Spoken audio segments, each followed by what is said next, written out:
Leia, magkano ang pabuyang iniaalok ng DILG at wala ba sila talagang idea kung nasaan ngayon si Ang?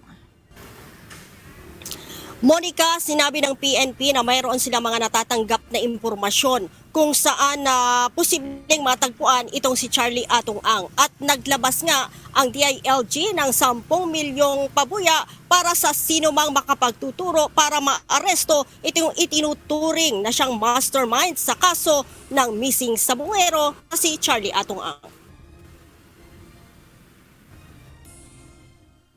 Ayon kay DILG Secretary John Vic Rimulya, ang pondo ay galing mismo sa intelligence fund ng DILG. Yung 10 million na yan ay sapat na para sa akin na may hirapan siya magusto na bilhin ng kanyang kalayaan.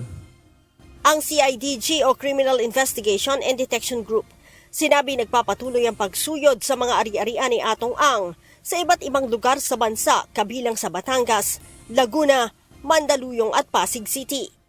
There are properties, ma'am, na minomonitor namin. Some are under his name, some are not.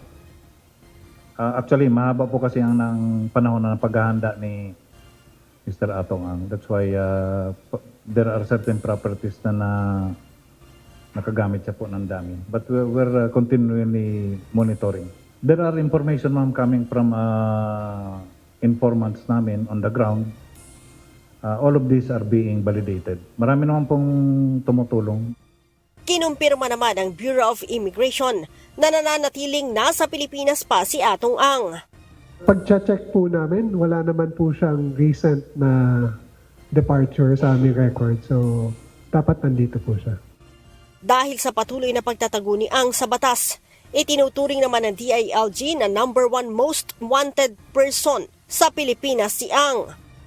Kasama po si Atong siguro may tuturing natin na number 1 most wanted sa buong Pilipinas ngayon. He is accused of killing maybe about 100 missing sabongeros. Itinuturing din itong armed and dangerous ng DILG. Kaya naman, ipinag-utos na rin ng PNP ang pagkansela ng lisensya ng 6 na baril nito. He is considered armed and dangerous.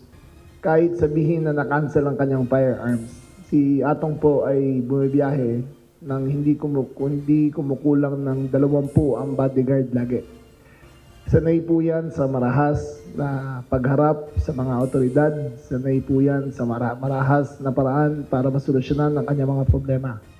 Sakali naman aniyang nakalabas na ng bansa si Ang, hindi rin ito makapagtatago sa batas dahil ipinasasama na ito sa Interpol Red Notice. Si Ang ay may kinakaharap na kasong kidnapping with homicide at serious illegal detention, kaugnay ng pagkawala ng nasa 34 na mga sabongero noong pang 2021 hanggang 2022. Monica, matapos nga maisilbi ang warrant of arrest kahapon sa 17 akusado, naibalik ito. Korte ay nananatiling na kustodiya 17 akusado at naghihintay na lamang ng commitment order mula sa korte kung saan sila ikukulong. Monica? Maraming salamat, Leia Ilagan.